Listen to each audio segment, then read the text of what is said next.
50% discount sa mga tren para sa mga estudyante. Recently po, sumakay kayo naman ng MRT. Mm-mm.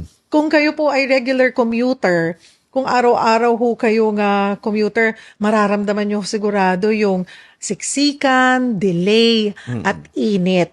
Hanggang kailan po ba nga magtitiis po ang taong bayan, Mr. President? Well, first of all, hindi to first time na sumakay ako ng MRT. Madalas namin gamitin yung MRT dahil sa traffic. Mas mabilis eh.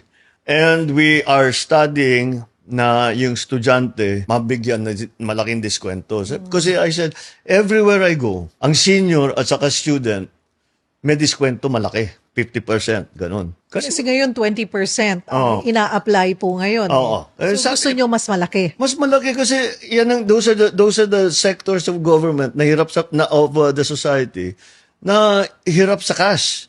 Estudyante, walang pera ang estudyante usually. Mukhang nililigawan na rin ni Presidente Bongbong Marcos sa mga Gen Z at estudyante with this monumental 50% discount sa mga estudyante na gumagamit ng tren tulad ng LRT-1, LRT-2 at MRT-3. Ay sa official policy na inilatag ng DOTR under the directive of PBBM, lahat ng estudyante, mapa elementary, high school, kolehiyo, and even postgrad may avail the 50% student discount. Just present your school ID o kahit anumang patunay na ikaw ay enrolled sa isang eskwelahan. So how would you do that? Most of the time, lalo na at ako, ginamit ko yon while I was doing or running on some errands or running some errands. Bibigyan ka lang nila ng papel, tapos isusulat mo lang yung ID mo and then the date, and then your name and then your signature, and then boom, you will be getting the 50% student discount.